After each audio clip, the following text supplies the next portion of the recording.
It was the kind of moment that should never happen. 1 second, I was stepping out of the bathtub, reaching for the towel I'd left on the counter. The next, my foot slipped on the edge of the damp tile and I fell forward, my towel slipping away as I hit the cold floor. Before I could even gather my senses, I heard the door creak open. "Evelyn, are you?" Aaron's voice cut off mid-sentence as he stood frozen in the doorway. For a long, agonizing moment, neither of us moved. The air between us felt electric, heavy with a mix of shock and something unspoken.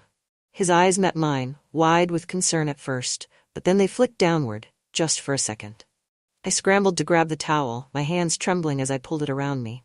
My face burned, humiliation coursing through me as I stammered. I'm fine, you shouldn't be in here."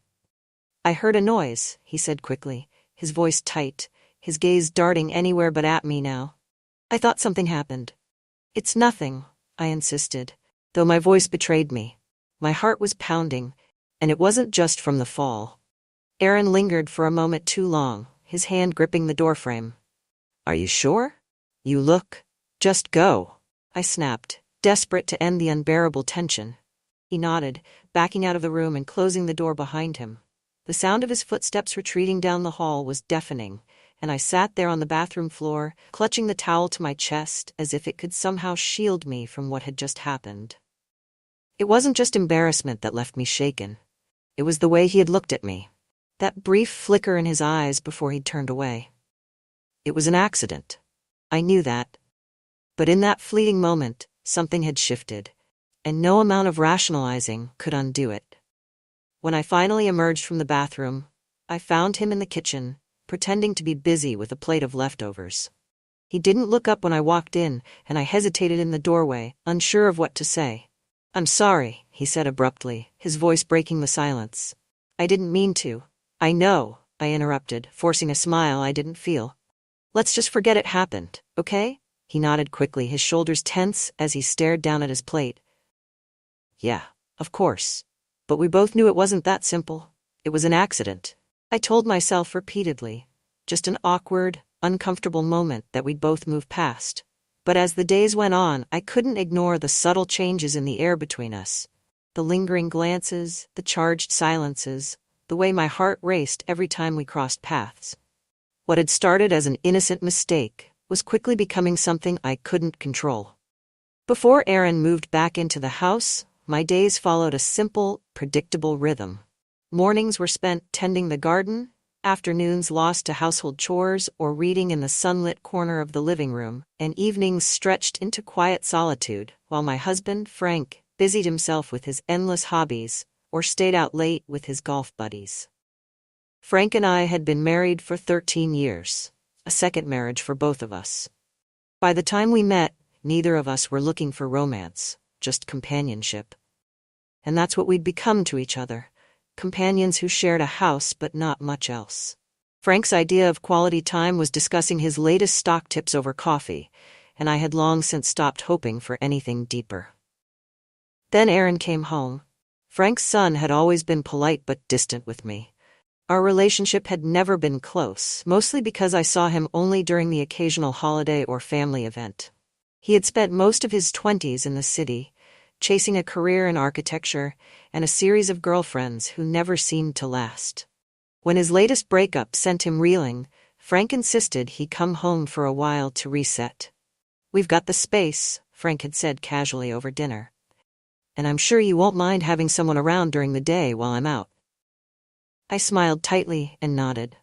What else could I say? Frank rarely consulted me on decisions like this. The day Aaron arrived, I was standing at the sink, rinsing out coffee mugs, when I heard his voice in the foyer. "Hey, Dad," he called out, his deep, easy tone filling the house. I wiped my hands on a towel and turned just as he appeared in the doorway. "Evelyn," he said with a nod, his lips curling into a polite smile. "Aaron," I replied, returning the gesture. He had changed since I last saw him. Gone was the lanky college kid with shaggy hair and baggy clothes. The man standing in front of me was broad-shouldered, his dark hair neatly trimmed, his posture confident. He had an air of casual charm about him, the kind that made people gravitate toward him without effort. "I appreciate you letting me crash here for a while," he said, his tone sincere. Of course, I replied, though I wasn't sure what else to say. Frank appeared then, clapping Aaron on the back. "Let's get you settled," he said, guiding him toward the stairs. I watched them go, a strange tension settling in my chest that I couldn't quite place. It didn't take long for Aaron to settle into the rhythms of the house. He spent his mornings at the dining room table with his laptop, job hunting, or working on design projects. In the afternoons, he often helped me in the garden or fixed things around the house that Frank had been ignoring for years. "You've got quite the green thumb," he remarked one day as I showed him how to prune the rose bushes. "It's just a hobby," I said, though I couldn't help but smile at the compliment. "Well, it shows," he said, his gaze lingering on me for a moment before he turned back to the roses. It was little moments like that, small, harmless exchanges, that began to shift the dynamic between us. Frank, of course, was oblivious. He spent most of his days on the golf course or in his study, tinkering with his antique watch collection. The few times he was home for dinner, he and Aaron would talk stocks and sports, while I quietly sipped my wine and pretended not to notice the way Aaron's eyes would flick to mine when he thought no one else was looking. It wasn't just me who noticed the change. Even our housekeeper, Mabel, commented on it one afternoon while she was dusting the shelves in the living room. "Aaron's a handsome young man," she said casually, her tone teasing. I laughed softly, shaking my head. "You should tell him that. I'm sure he'd appreciate the ego boost." Mabel smirked. "Oh, he doesn't need me to tell him. He already knows." Her words stuck with me, though I wasn't sure why. And then there was the incident with the tub.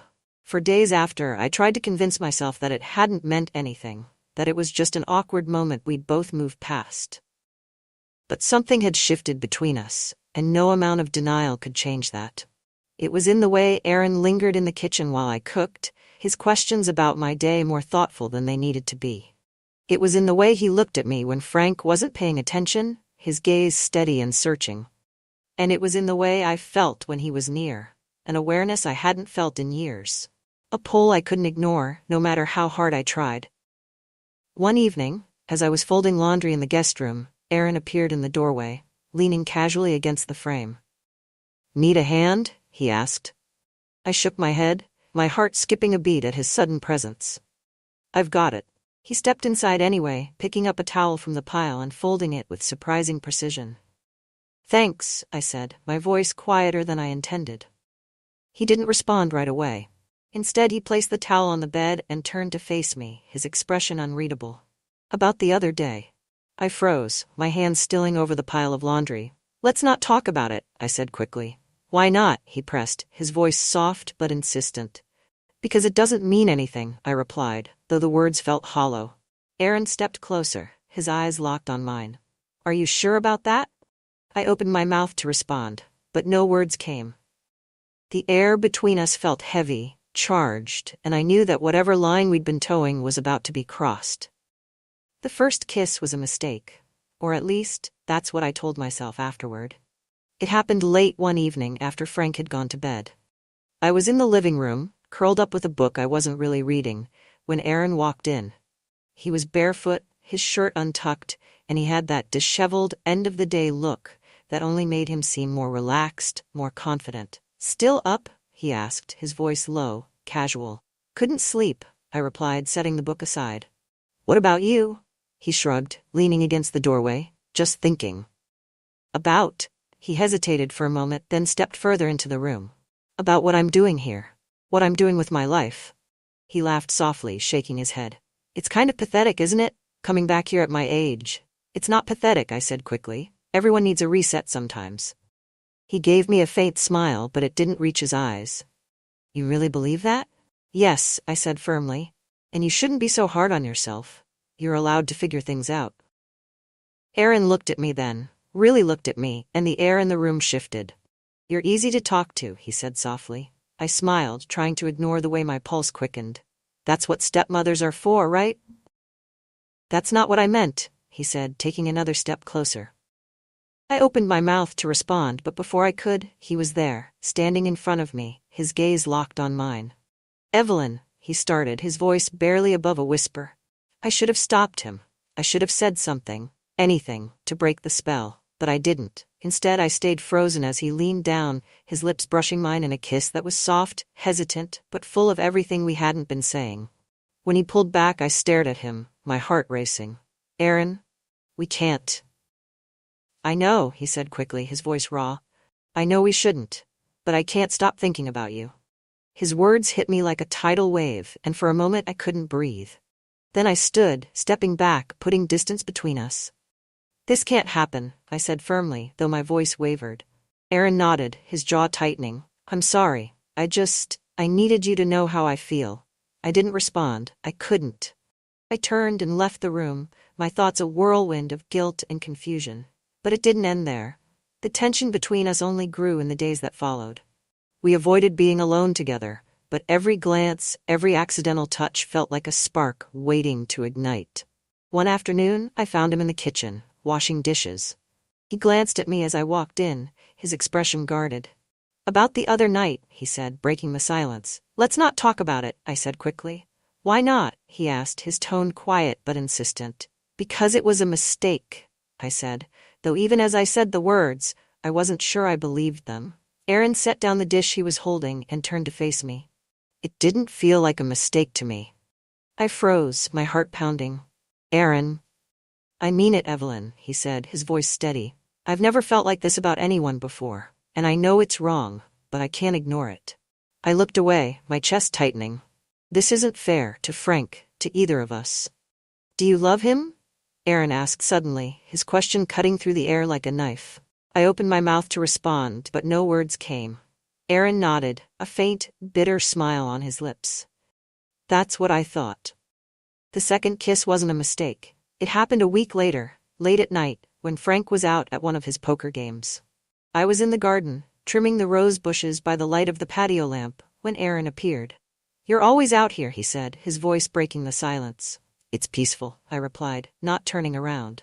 He stepped closer, his presence sending a jolt through me. You're avoiding me. I'm not, I said, though we both knew it wasn't true. You are, he insisted, his tone soft but firm. And I get it, I do. But I need to know. Do you feel it too? Or am I imagining this? I turned to face him, my breath catching at the look in his eyes, so open, so vulnerable. Aaron, this is complicated, I said quietly. That's not an answer, he replied, stepping closer. I hesitated, my heart pounding, before finally whispering, yes, I feel it too. He didn't wait for me to say anything else. He closed the distance between us, his hands cupping my face as he kissed me. This time, there was no hesitation, no restraint, and this time, I didn't stop him. What started as a single moment spiraled into something neither of us could control.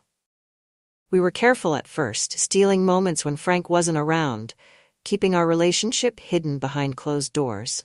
But the more time we spent together, the harder it became to hide.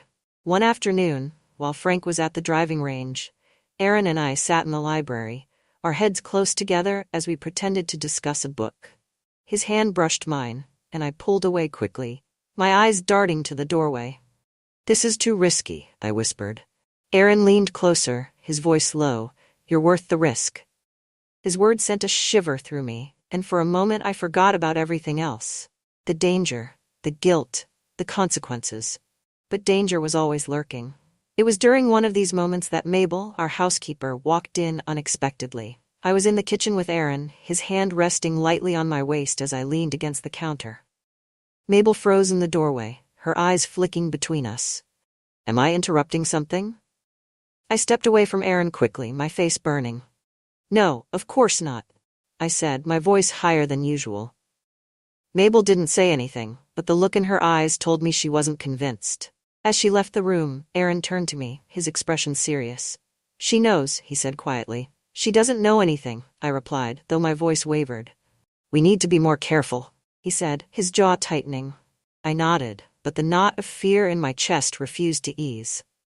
Secrets like ours are never safe for long. The house that had once felt so quiet, so predictable, now felt like a trap. Every creak of the floorboards, every unexpected knock on the door, was a reminder of how fragile the illusion of normalcy really was. It wasn't just Mabel's knowing glances or Aaron's inability to hide his growing frustration. The real threat came in the form of Frank's sister, Claire, and Aaron's best friend, Jeremy. two people who had a knack for prying where they didn't belong. Claire was the first to sense that something was off. She arrived unannounced one Sunday morning, her arms laden with groceries and her sharp eyes scanning the house as though she were an investigator looking for clues. "Thought I'd come by and check on my brother's little kingdom," she said, her tone dripping with passive aggressiveness. "Claire," I said, forcing a smile as I took a bag from her arms. "This is a surprise." "Good thing, too," she replied, stepping past me into the kitchen. "Surprises keep everyone honest." Frank chuckled, completely missing the edge in her tone as he followed her inside. But I didn't. Over the next hour, Claire made herself at home, asking questions that seemed innocent but were anything but. "So, how's Aaron adjusting?" she asked, her gaze flicking to me as she sipped her coffee. "Fine," I replied quickly. "He's been a big help around the house." "I'll bet," she said, her smile sharp. "It's nice to see him spending time here." He's always had a way of charming his way into people's lives. The implication in her words sent a chill down my spine, but I forced myself to stay calm. "Maybe you can give him a nudge about getting back out there," Claire continued, turning to Frank. "It's not healthy for him to stay cooped up here too long. Don't you think, Evelyn?" Her eyes bore into mine, and I realized she wasn't just fishing. She was hunting. Then there was Jeremy. He showed up later that same week, his usual laid-back demeanor masking a sharpness that put me on edge. He and Aaron spent most of the afternoon in the backyard, drinking beers and catching up. But when I stepped outside to bring them some snacks, the conversation stopped abruptly. "Hey, Evelyn," Jeremy said with a grin that didn't quite reach his eyes. "We were just talking about you." "Nothing bad, I hope," I replied, forcing a laugh. "Not at all," he said, though his gaze lingered on Aaron for a moment too long. "Just wondering how you're keeping this guy in line." Aaron shifted uncomfortably, and I quickly changed the subject, but the tension in the air was palpable. Later, when I passed the living room, I overheard snippets of their conversation. "She's great, isn't she?" Jeremy was saying. "Jeremy, don't," Aaron replied, his tone sharp. "I'm just saying," Jeremy continued. "You're acting different, man, and I think I know why." The close calls didn't end there. One afternoon, while Frank was out, Aaron and I were in the library. He was sitting beside me on the couch, close enough that I could feel the warmth of his arm against mine. "You're tense," he said quietly, his voice full of concern. "I'm fine," I replied, though my hands were trembling as I tried to focus on the book in my lap. "No, you're not," he insisted, his hand brushing mine. I looked up at him, my chest tightening. "Aaron, we can't keep doing this." His expression hardened. "Don't say that. Not after everything." Before I could respond, the sound of a door closing echoed through the house. "Evelyn?" Claire's voice called out, followed by the unmistakable click of her heels on the hardwood floor. Aaron and I jumped apart, panic flashing in his eyes as I stood quickly, smoothing my dress. "In here," I called out, my voice shaky. Claire appeared in the doorway a moment later, her gaze flicking between us. "Sorry to interrupt," she said, though the smug look on her face told me she wasn't sorry at all. "Just dropping off some papers for Frank." "Of course," I said, forcing a smile. She lingered for a moment too long before finally turning and leaving. As soon as she was gone, I sank onto the couch, my heart racing. "She's watching us," Aaron said quietly. "I know," I replied, my voice barely above a whisper. The pressure was unbearable. Between Claire's suspicion, Jeremy's probing, and Mabel's knowing looks, I felt like the walls were closing in. Then, one evening, Frank blindsided me. We were sitting at the dinner table, his voice casual as he asked, "Have you noticed anything strange about Aaron lately?" I froze, my fork halfway to my mouth. "What do you mean?" "He's been different," Frank said, his gaze steady. "More defensive? And he spends a lot of time with you, doesn't he?" I forced a laugh, though it sounded hollow. "We're just getting to know each other better? Isn't that a good thing?" Frank didn't respond, but the look in his eyes told me he wasn't convinced. The final straw came when Jeremy confronted Aaron directly. It happened late one evening, after Frank had gone to bed. I was in the kitchen, cleaning up, when I heard raised voices coming from the backyard. "You're playing a dangerous game," Jeremy was saying. "Stay out of it," Aaron snapped. "I'm your friend, man," Jeremy shot back. "I'm trying to help you before you screw up your life. Or hers." I couldn't hear Aaron's response, but the tension in his voice sent a chill down my spine. When Aaron came inside, his expression was dark, his jaw tight. "What did he say to you?" I asked, my voice trembling. "Nothing I didn't already know," he replied, his tone bitter. "Aaron, this is getting out of control," I said, stepping closer. He looked at me, his eyes filled with frustration and something deeper. Something I didn't want to name.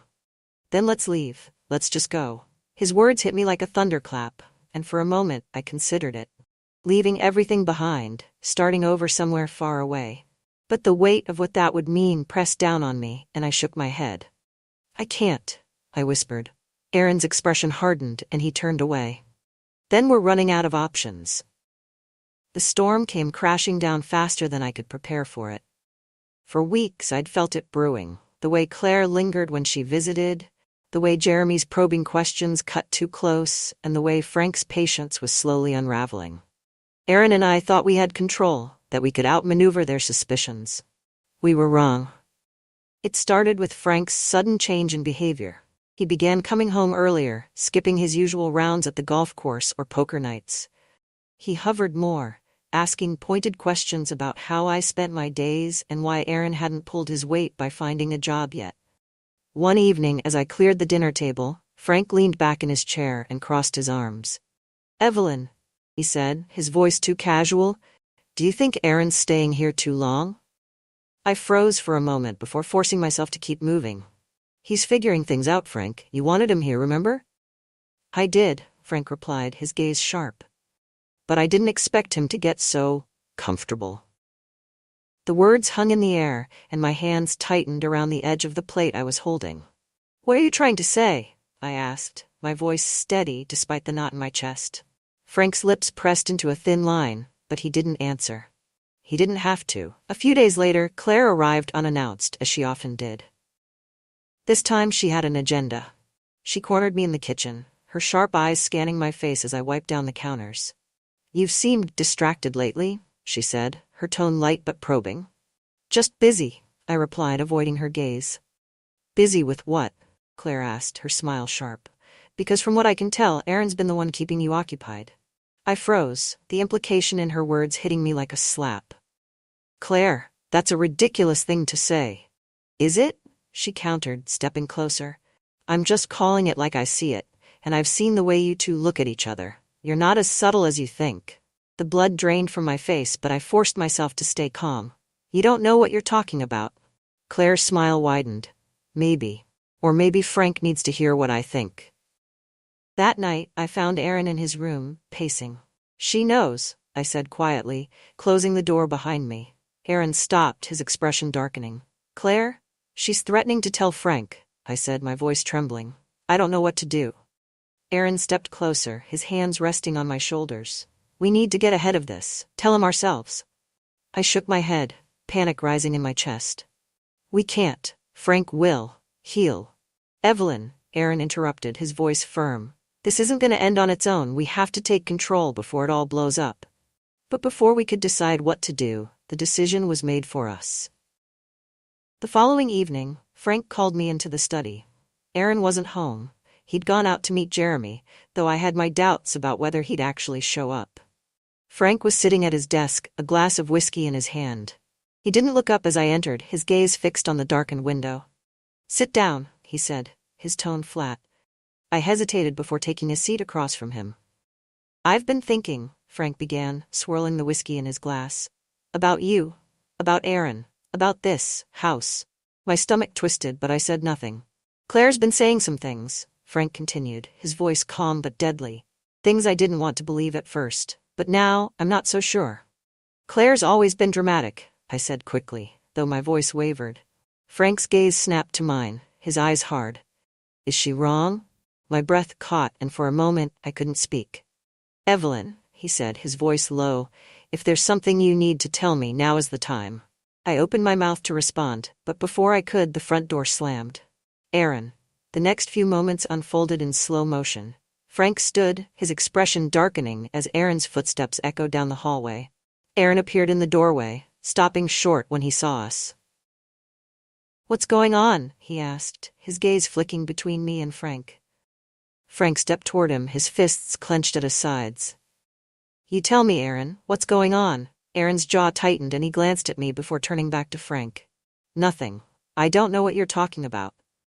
Don't lie to me, Frank barked, his voice echoing through the room. Aaron stood his ground, his shoulders squared. I'm not lying.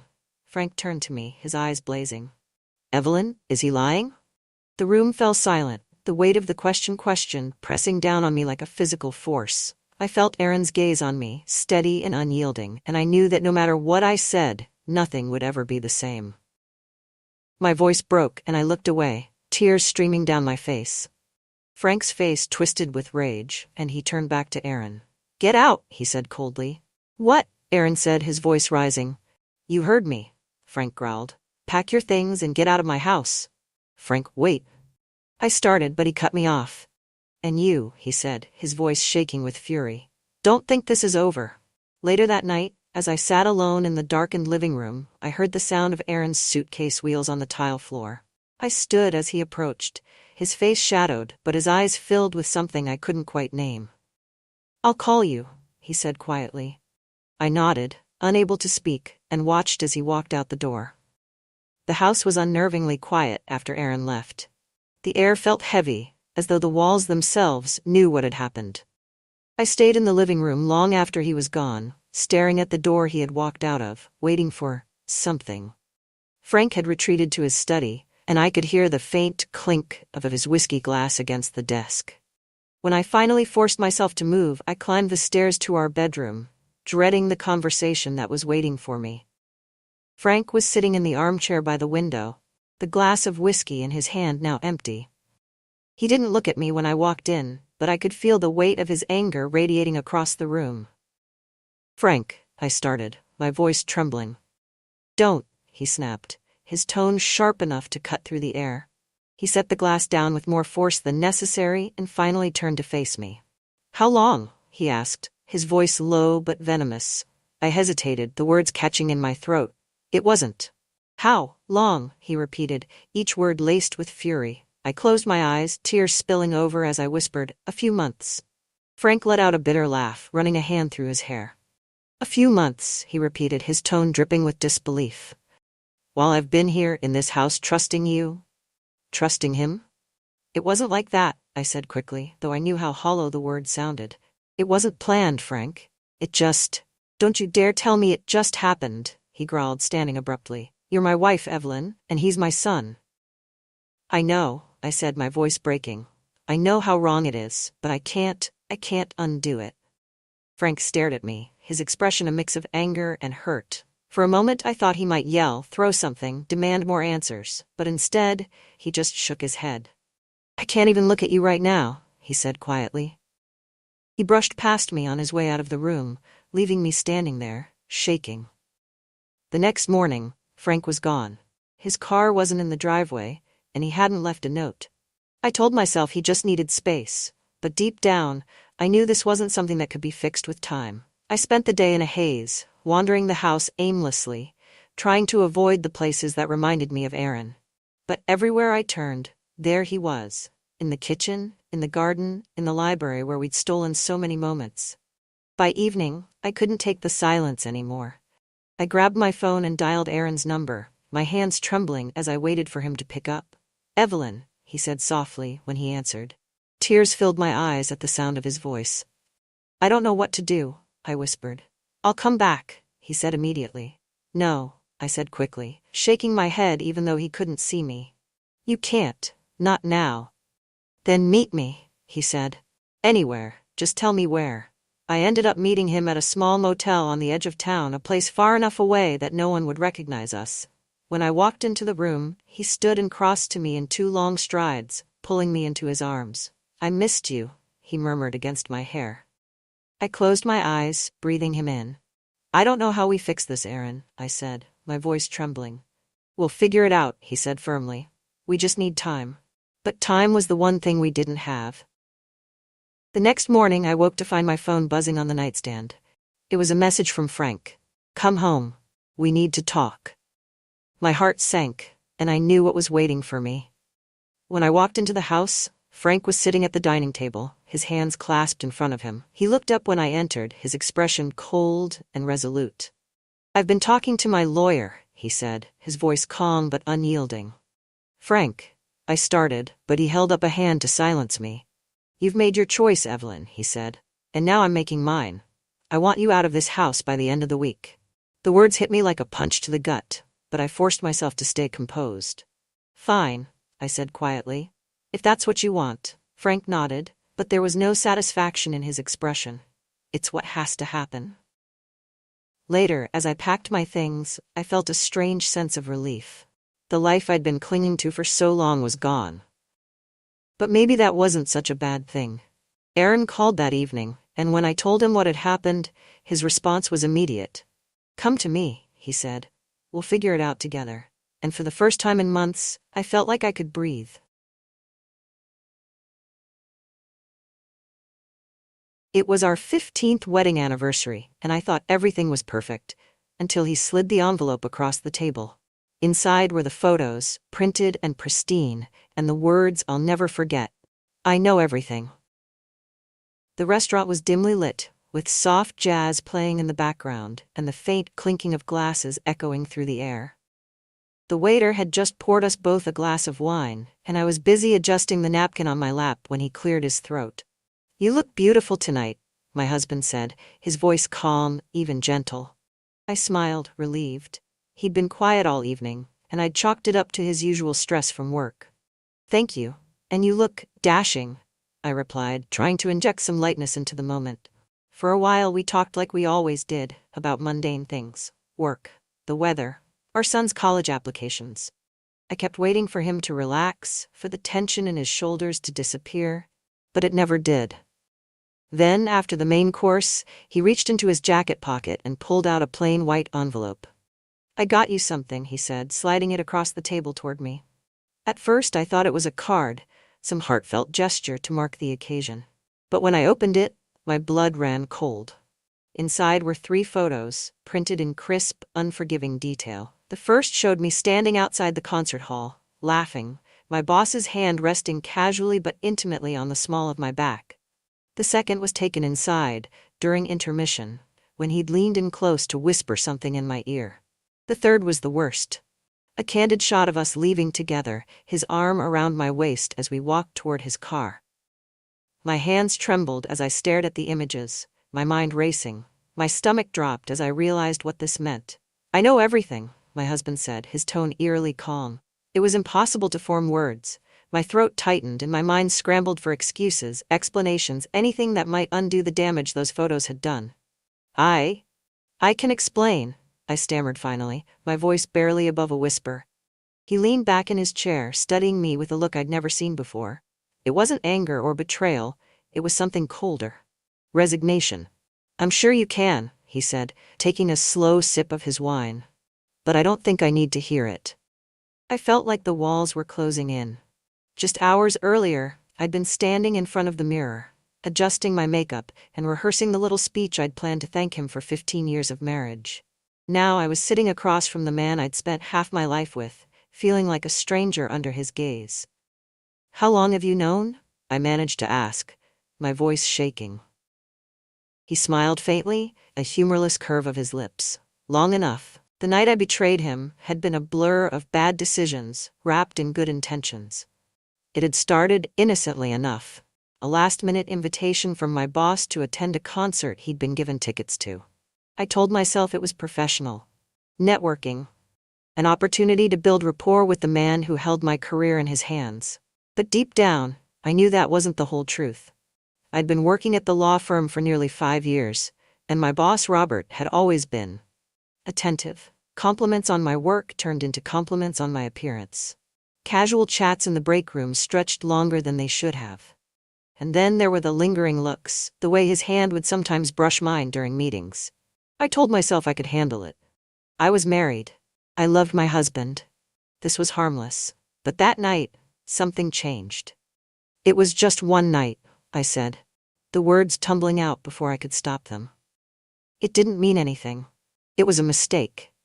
"A mistake," he repeated, his tone devoid of emotion. Interesting choice of words. I wanted to scream, to cry, to reach across the table and beg him to forgive me. But something in his demeanor stopped me. It wasn't just the photos or the fact that he'd been keeping this secret until now. It was the way he looked at me, like he'd already made up his mind.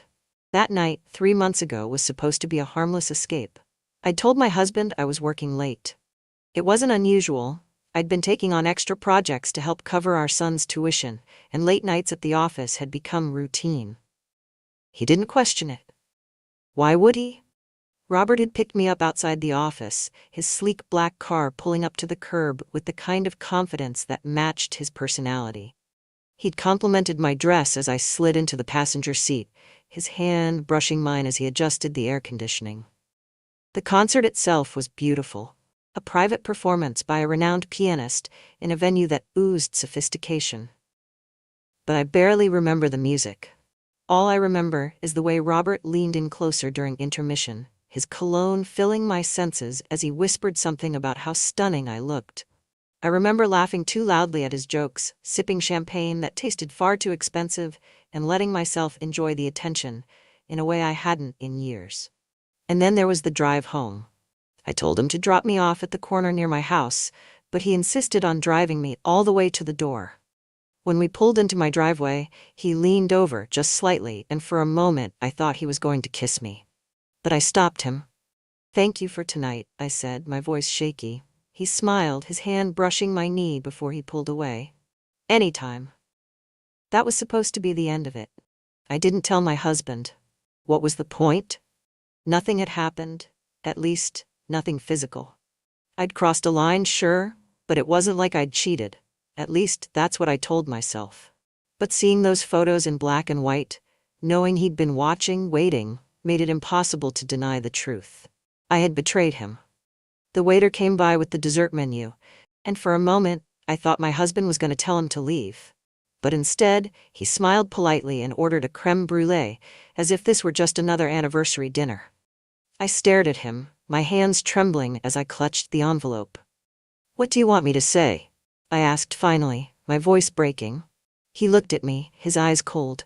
"I don't want you to say anything. I just wanted you to know that I know." And with that, he stood up, placed a $100 bill on the table, and walked out. I sat there, stunned, the photos still spread out in front of me. As the waiter brought the dessert, I no longer had the stomach to eat. When I think back to that night, I tell myself it wasn't supposed to happen. Not like that. It started out so simple, so mundane. I barely recognized the moment it spiraled out of control. It was a Thursday evening. I was at the office, wrapping up a late meeting with Robert, my boss. The entire firm had been slammed with a major case, and I'd been putting in more hours than I cared to count. "You've been killing it lately," Robert said, leaning back in his chair as the rest of the team filed out. His eyes lingered on me for a beat too long, a look I'd noticed before but tried to ignore. "Thanks," I replied, avoiding his gaze. I was tired, my heels pinching after a 12-hour day, and all I wanted was to go home, take a long bath, and collapse into bed. But then he said it. "I've got an extra ticket to the concert tonight," he began casually, like it was no big deal. "Private performance, incredible pianist, you deserve a break." I hesitated. I knew I should say no. But the words "deserve a break" stuck in my mind. I'd been running myself ragged for months, juggling work, the house, and the growing distance in my marriage. When was the last time anyone told me I deserved anything? "What time does it start?" I heard myself ask, before I could stop the words. An hour later, I was in his car, sitting in the passenger seat while the city lights blurred past. The tension between us was palpable, though neither of us acknowledged it. "You clean up well," Robert said, glancing over at me as we hit a red light. I'd changed into the spare dress I kept at the office, a simple black number I used for client dinners. It wasn't flashy, but it fit me well enough to look effortless. "Thanks," I muttered, fiddling with the hem. "Relax," he said with a grin, his hand brushing mine briefly as he reached for the gear shift. "It's just a concert. Nothing serious." His words were meant to put me at ease, but they didn't. If anything, they did the opposite. The concert hall was breathtaking. Marble floors, gilded ceilings, and chandeliers that looked like they belonged in a palace. I felt out of place the moment we walked in, but Robert seemed perfectly at home, greeting the staff like old friends, and guiding me through the crowd with a hand lightly resting on my back. I told myself it was professional. networking, a chance to be seen in a setting where connections mattered. But the way his hand lingered just a little too long on my waist, the way he leaned in closer than necessary to whisper something about the architecture of the hall, it felt anything but professional. The performance was beautiful, though I barely heard it. My mind was too busy racing, cataloging every small detail. The way his knee brushed mine when we sat down, the warmth of his breath when he leaned in to comment on the pianist's technique, the champagne flutes the staff brought during intermission. "This is incredible," I said, holding my glass and looking out at the crowd. "You deserve incredible," he replied, his voice low. I felt a shiver run through me, though I wasn't sure if it was from his words or the way he was looking at me. By the time the concert ended, I knew I'd crossed a line, even if nothing physical had happened yet. "Let me drive you home," Robert offered as we exited the hall. His hand was on my lower back again, guiding me toward the car. I should have said no. I should have called a cab or texted my husband to come pick me up. But I didn't. The drive home was quiet at first. I stared out the window, watching the city blur into suburbs, my thoughts a chaotic mess. "You've been quiet," Robert said, glancing over at me. "Just tired," I lied. He nodded, but I could feel his eyes lingering on me when he thought I wasn't looking. When we pulled up to my house, I reached for the door handle, eager to escape before I did something I couldn't take back. But then his hand brushed mine, stopping me. "Thank you for tonight," I said quickly, my voice barely steady. "It was my pleasure," he replied, his tone laced with something I couldn't quite name. He leaned in slightly, not enough to be obvious, but enough that I felt the shift in the air. For a split second, I thought he was going to kiss me. And for another split second, I thought I might let him. But I didn't. Instead, I opened the door and stepped out, my heels clicking against the driveway. "Good night, Robert," I said, not looking back. "Good night," he replied, his voice trailing after me as I walked to the door. I stood in the entryway of my house for what felt like forever, staring at the dark, quiet space. My husband was asleep upstairs, his car keys sitting neatly on the counter where he always left them. I should have felt relieved. I should have felt guilty. But all I felt was the lingering warmth of Robert's hand on my back and the thrill of being wanted. I told myself it was nothing, just one night, a harmless escape. But deep down, I knew that wasn't true. Because sometimes, the things that seem harmless in the moment are the ones that end up costing you everything. I didn't know when he found the photos. Maybe it was the night after the concert. Maybe it was weeks later. What I do know is that I didn't see it coming. For days, everything felt normal, or at least as normal as our marriage had been lately. We barely saw each other during the week. He worked late most nights, managing a warehouse team that kept him tied to his desk or on the floor until all hours. I worked long hours too, closing deals at the law firm. We had fallen into a rhythm of shared exhaustion and polite distance, like business partners cohabitating rather than a couple. But somewhere in that routine, something shifted. The first sign was subtle.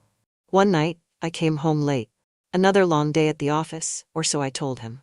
In truth, I'd been having drinks with a coworker, trying to convince myself that the glances Robert had been giving me in meetings were no different from anyone else's. My husband was sitting on the couch when I walked in, the TV playing quietly. He didn't look up from his phone. "You're home late," he said, his tone casual, but there was an edge to it. "Yeah," I replied, setting my bag down by the door. "Work's been crazy." He nodded, his eyes still on his screen, and that was it. No questions, no follow-up, no kiss hello. It should have been a relief, but it wasn't. Something about the way he said it stuck with me. Then, there was the way he started looking at me. Not like the man I'd married, but like someone studying a puzzle he couldn't quite solve. I'd catch him watching me over the edge of his coffee mug in the morning or glancing at me during dinner, his brow furrowed, like he was working through a silent question. "What?" I asked him one night as we sat at the table, the clink of silverware filling the silence. "Nothing," he said, smiling faintly. "You just seem distracted lately." "I'm fine," I said quickly, too quickly. He didn't press, but the look in his eyes told me he didn't believe me. The photos were posted on Facebook a week after the concert. I had no idea they existed until much later, when it was far too late to do anything about them. A coworker had taken them. Some junior associate who probably thought she was capturing a harmless moment. The photos weren't explicit, not by any stretch of the imagination. But they didn't have to be. In the first one, Robert was standing close to me outside the concert hall, his hand resting lightly on my back as I laughed at something he'd said. In the second, we were inside, standing near the bar during intermission. He was leaning in to whisper something in my ear, his face just inches from mine. And the third, the one I still can't get out of my head, was of us leaving the hall together, his arm around my waist as we walked to his car. The caption read, "Networking or date night? Who can tell?" Followed by a winking emoji. It didn't take long for the photos to make their way to my husband. I imagine he found them the same way anyone would, mindlessly scrolling through social media, maybe during his lunch break or late at night when he couldn't sleep. I picture him stopping when he saw the post, his thumb hovering over the screen as he took in the images. I wonder if he stared at them for minutes, or if it only took seconds for him to know what they meant. He didn't say anything right away. That's what still gets to me. He didn't blow up my phone, demanding an explanation. He didn't confront me when I walked through the door that night. He didn't even bring it up in passing. Instead, he waited. In hindsight, I should have noticed the changes. He started coming home earlier than usual, sometimes even beating me there. At first, I thought it was a fluke. Maybe work had slowed down. But then I realized he wasn't just coming home early. He was cooking dinner. That wasn't like him. For most of our marriage, I'd been the one to plan meals, even on the nights I worked late. But now, he was suddenly making pasta from scratch, grilling steaks, and plating dishes with an attention to detail I'd never seen before. "Since when did you become a chef?" I teased one night as he set down a perfectly seared salmon fillet in front of me. "Just thought I'd try something new," he replied with a shrug, but his tone was flat. I wanted to push, to ask what was going on, but I didn't. Part of me was afraid of the answer. The next sign came a few days later when I caught him going through my closet. "What are you doing?" I asked, my voice sharper than I intended. He didn't flinch, he just held up a dress, the black one I'd worn to the concert. "Just checking something," he said, his tone calm. Too calm. I stood there frozen as he put the dress back and walked out of the room. The final clue came the week before our anniversary. I was folding laundry in the living room when his phone buzzed on the coffee table. He was in the shower, so I glanced at the screen out of habit. It was a notification from the printer app. "Your document has been printed successfully." I frowned. We rarely used the printer. I walked over to his office, curiosity getting the better of me, and saw a single sheet of paper sitting in the tray. It was a copy of our marriage license. By the time our anniversary arrived, the tension in the air was so thick I could barely breathe. He was quiet that morning, sipping his coffee and reading the paper like everything was normal. But I could feel the weight of something unspoken hanging between us. "You're quiet today," I said, forcing a smile. He looked up, his eyes meeting mine with an intensity that made my stomach twist. "Just thinking," he replied. "About what?" "Our plans for tonight," he said, his tone neutral. I nodded, pretending I wasn't unraveling inside. I spent the rest of the day convincing myself that I was imagining things. He didn't know. He couldn't. If he did, he would have said something by now, wouldn't he? But as I got ready that evening, slipping into a dress I knew he liked and carefully applying my makeup, I couldn't shake the feeling that everything was about to change. And when I saw the envelope on the table at the restaurant, I knew I was right. It wasn't just an anniversary dinner. It was the beginning of the end. The days leading up to our anniversary were suffocating. I could feel something in the air, an undercurrent of tension I couldn't quite put my finger on. My husband wasn't acting like himself. He wasn't angry or distant, but he wasn't the same either. It was like he was quietly waiting for something, like a hunter sitting in a blind, patient and calculating. I should have noticed it sooner. I should have seen the way he was biding his time. But I was too busy convincing myself that everything was fine, that the knot in my stomach was nothing more than guilt, not an omen. It started with the small things. He began asking questions he'd never asked before.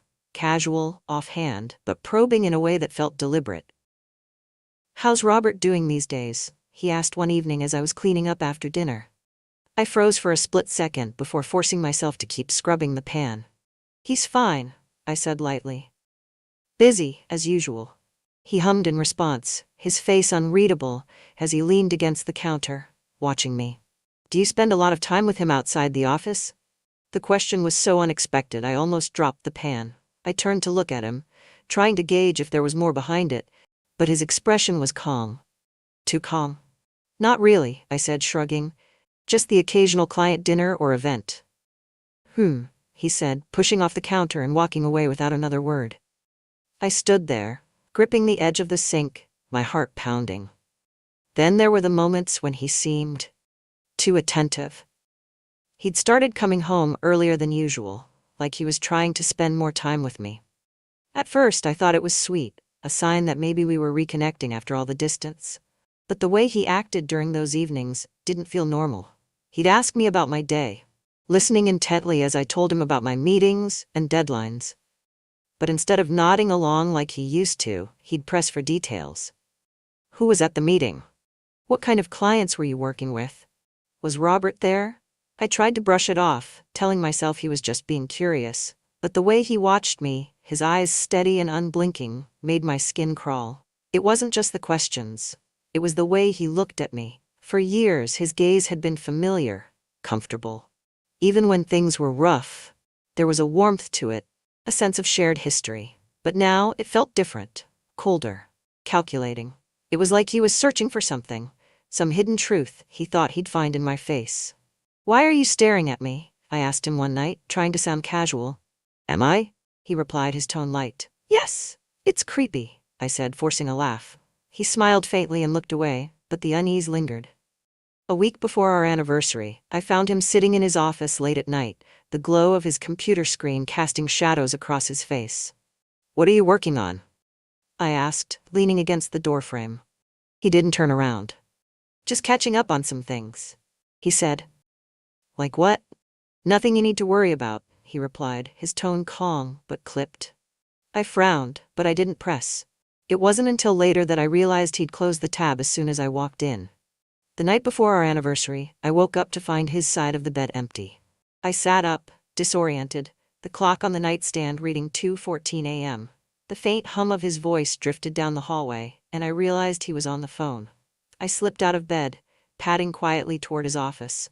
"I'm not ready to file anything yet," I heard him say, his voice low but firm. "Just get the paperwork prepared and wait for my call." I stopped in my tracks, my heart hammering in my chest. Paperwork. Filing. The words hung in the air, heavy with implications I couldn't bring myself to face. By the morning of our anniversary, I was a wreck. I'd spent half the night replaying that conversation in my head, trying to make sense of it. Was it work-related? Was it about me? I thought about confronting him, asking him point blank what was going on. But every time I tried to summon the courage, the memory of his calm, steady tone stopped me. Instead, I threw myself into preparing for the evening, hoping that if I acted like everything was fine, it would be. I bought a new dress, a deep blue silk number that hugged my curves in all the right places. I spent an hour curling my hair, carefully applying my makeup, and picking out the perfect jewelry. When I walked downstairs, he was waiting for me, his suit pressed and his tie perfectly knotted. "You look beautiful," he said, his voice soft. "Thank you," I replied, forcing a smile. He leaned in and kissed my cheek, soft, fleeting, but enough to send a chill down my spine. "Ready to go?" he asked, holding out his arm. I nodded, slipping my hand into his. The restaurant he chose was one of our favorites, an upscale place we used to go to for special occasions back when things were good. It had been years since we'd been there, but the moment we walked in, the familiar scent of freshly baked bread and seared steak hit me like a wave of nostalgia. The hostess led us to a table near the window where candles flickered softly, casting a warm glow. For a moment, I let myself believe that this could be a fresh start. We ordered wine, the same bottle we'd shared on our first anniversary. I smiled as the waiter poured it, watching the deep red liquid swirl in the glass. "This is nice," I said, breaking the silence. "It's been a while since we've done something like this." He nodded, his expression unreadable. "It has." I wanted to say more, to fill the silence with something, anything, but the words wouldn't come. The first half of dinner passed uneventfully. We talked about work, the house, and our son's college plans. But there was an edge to the conversation, like we were both dancing around something neither of us wanted to address. I noticed the way his eyes lingered on me, the faint smile that didn't quite reach his eyes. By the time the waiter cleared our plates, my nerves were shot. "Dessert?" the waiter asked, and my husband nodded. "Yes, I think we'll have the crème brûlée," he said, his tone calm and steady. As the waiter left, he reached into his jacket pocket and pulled out the envelope. "I got you something," he said, sliding it across the table. My heart sank the moment I saw it. It wasn't a card, it wasn't a gift. It was the end of everything. The envelope sat between us, innocuous and plain, but it felt heavier than anything I'd ever carried. I stared at it, my palms damp, my throat dry, every instinct in my body screaming at me to push it away.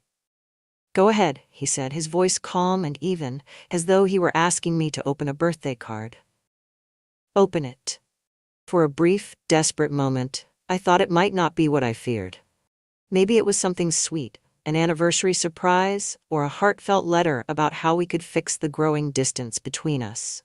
But the look in his eyes killed that hope in an instant. My hands trembled as I reached for the envelope, sliding it open and pulling out the contents. The first thing I saw were the photos, 3 of them, glossy and clear, each one telling the same damning story. The first was of me outside the concert hall, Robert's hand on my back as I laughed at something he'd said. The second was worse, taken during intermission, when he'd leaned in close to whisper something in my ear. The look on my face, the way I smiled at him, it was undeniable. And the third was a dagger to the heart. It was us walking to his car, his arm around my waist, my body leaning into his like it was the most natural thing in the world. My breath hitched as I stared at the images, my mind racing with 1,000 thoughts but landing on none. I can explain," I stammered, my voice barely above a whisper. "Of course you can," he said, leaning back in his chair, his expression infuriatingly calm. "I'd love to hear it." The words stuck in my throat. What was I supposed to say? That it wasn't what it looked like? That nothing happened? That I hadn't kissed him, hadn't slept with him? All of that was true, but none of it mattered, because the pictures told a story my words couldn't erase. "It wasn't," I started, then stopped. "It wasn't an affair. I didn't." "Didn't what?" he interrupted, his tone sharp but controlled. "Didn't sleep with him? Didn't kiss him? Didn't do anything you'd consider cheating?" "I didn't," I said, my voice cracking. "I swear nothing happened. It was just a concert, a work thing." He laughed, a cold, bitter sound that made my stomach twist. "A work thing," he repeated, shaking his head. "Is that what you're calling it?" "It's the truth," I insisted, my desperation growing. "I shouldn't have gone, I know that, but it wasn't what you think. I didn't cheat on you." His eyes locked onto mine, and for the first time that night, I saw the anger beneath his calm exterior. "You didn't cheat?" he said, leaning forward. "So tell me this. Why didn't you tell me about it? Why did you lie and say you were working late? Why did you let him put his hands on you like that? Why the hell does it look like you're on a date with another man?" "I don't know," I said weakly, tears stinging my eyes. "I wasn't thinking." "No," he snapped, cutting me off. "You were thinking. You just weren't thinking about me." The restaurant suddenly felt too small, the air too heavy. I could feel the stares of the other diners, their eyes darting toward our table, though no one dared to linger for too long. "I made a mistake," I said, my voice trembling. "It was stupid and selfish, but it didn't mean anything. I love you. You have to believe me." He leaned back again, his arms crossed over his chest. "You love me?" he asked, his tone cold. "Do you think these photos look like love?" I had no answer. For what felt like an eternity, neither of us spoke. The silence stretched between us, suffocating and unbearable. I wanted to scream, to cry, to reach across the table and make him understand, but I knew it wouldn't matter. Finally, he broke the silence. "This isn't just about the photos," he said, his voice quieter now. "It's about trust, about respect, and you broke both." "I didn't mean to," I whispered, the tears finally spilling over. "I was stupid. I was careless, but I never wanted to hurt you." "You didn't mean to?" he repeated, his voice rising slightly. "You didn't mean to lie to me? You didn't mean to go out with your boss and let him touch you like that?" What exactly didn't you mean? Because from where I'm sitting, it looks like every choice you made was deliberate. I sobbed, covering my face with my hands, but he didn't stop. You made me a fool, he continued, his voice shaking now. You stood in front of me, night after night, lying to my face while you were out there with him. Do you know what it's like to see these photos? To wonder how many more there might be? To wonder what else you're hiding? There's nothing else, I choked out. I swear, there's nothing else. He stared at me for a long moment, his expression unreadable. Then, without a word, he reached into his jacket again and pulled out another envelope. He placed it on the table next to the photos, his movements slow and deliberate. What's this? I asked, my voice shaking. Open it, he said. I hesitated, but eventually I reached for the envelope and pulled out its contents. It was a divorce agreement. My breath caught in my throat as I stared at the papers, the words blurring together through my tears. You already had these drawn up? I asked, my voice barely above a whisper. Yes, he said simply. I've had them for weeks. Weeks. The word echoed in my mind, a sharp reminder of just how long he'd been carrying this weight. I don't want a divorce, I said, shaking my head. We can fix this. We can go to counseling. We can… No, he said firmly, cutting me off. You don't get to decide what we can fix, not after this. But I love you, I pleaded, my voice breaking. Maybe you do, he said, his tone softening just slightly. But love isn't enough. Not when there's no trust left. Not when I can't look at you without wondering what else you're hiding. I reached for his hand, desperate to make him stay, but he pulled away. This is done, he said, standing up and placing the divorce papers back in the envelope. I'm done. He left the restaurant without another word, leaving me sitting there alone, the photos still spread out on the table. The waiter brought the creme brulee a few minutes later, but I didn't touch it. I couldn't. Because I knew, in that moment, that I had lost him for good. I don't remember how I got home that night. I vaguely recall sitting in the restaurant for what felt like hours, staring at the untouched creme brulee and the now empty chair across from me. The waiter had come by, offering me a polite, sympathetic smile. But I couldn't bring myself to move. When I finally did leave, I walked out into the cold night air and stood on the sidewalk, feeling untethered, like the world had moved on without me. I'd never felt so alone. At home, the silence was unbearable. His things were still where he'd left them, his jacket draped over the chair in the hallway, his favorite coffee mug on the counter, the shoes he always kicked off haphazardly by the door. I stood in the living room, staring at the pieces of his life that still filled the space, and for the first time that night, I let myself cry. Not the quiet, restrained tears I'd shed at the restaurant, but the kind of deep, guttural sobbing that left me gasping for air.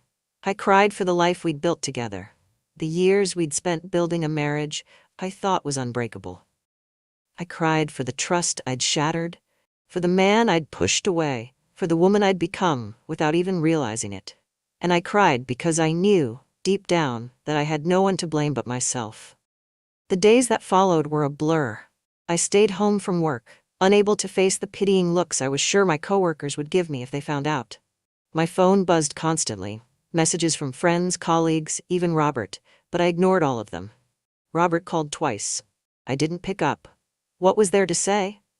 He was part of the reason I'd destroyed my marriage, but blaming him felt hollow. He hadn't forced me to go to that concert. He hadn't made me lie to my husband or lean into the attention he gave me. Those choices were mine, and mine alone. Still, the thought of him made me sick. Not because I hated him, but because I hated the version of myself he'd brought out. The version that craved validation, that found solace in fleeting moments of admiration, instead of confronting the cracks in my marriage. One night, I found myself sitting in our bedroom, sifting through old photo albums. There was a picture of us on our wedding day, standing under a canopy of flowers, his hands wrapped around mine, as we laughed at something the photographer had said. I stared at it for a long time, tracing the lines of his face, the way his smile reached his eyes. I tried to remember what that version of me had felt like. The woman who'd promised to love him through everything, who believed she could. But she felt like a stranger now. I spent the next few weeks trying to piece myself back together. I went back to work, throwing myself into deals and client meetings, anything to keep my mind busy. I boxed up his things, leaving them neatly stacked in the garage for when he decided to come and get them. I even started going to therapy, though the first session ended with me sitting in silence, unable to articulate the tangled mess of guilt and regret I felt. But no matter how much I tried to move forward, I couldn't escape the weight of what I'd done. Everywhere I went, I saw reminders of him. The coffee shop where we used to grab breakfast on lazy Sunday mornings. The park where we'd spent countless afternoons, walking hand in hand. Even the little things. A song on the radio, the scent of his cologne lingering on a jacket I hadn't washed yet, felt like knives twisting in my chest. One night, I found myself scrolling through his social media, something I hadn't done in years. He wasn't the type to post often, but there was a new photo, a picture of him standing on a hiking trail, the mountains stretching out behind him. He looked calm, peaceful, the way he hadn't looked in years. There was a caption beneath it, "Starting over." I stared at it for a long time, my heart aching in a way I couldn't explain. I wanted to message him, to say something, anything, that might make him understand how sorry I was. But what would that change? Sorry wouldn't undo the betrayal.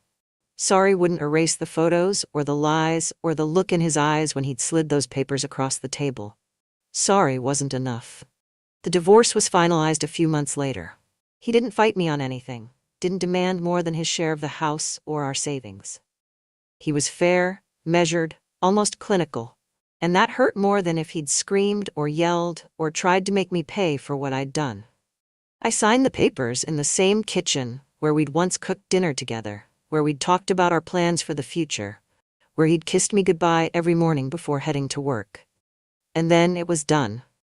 Just like that, 15 years of marriage reduced to a stack of signatures and a quiet goodbye. People say you don't know what you have until it's gone.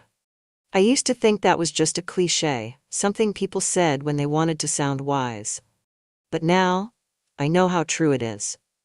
I had a husband who loved me, who trusted me, who wanted to build a life with me, and I threw it all away for a night of attention that wasn't even worth it. I've replayed that night 1,000 times in my head, wondering what might have happened if I'd said no to Robert.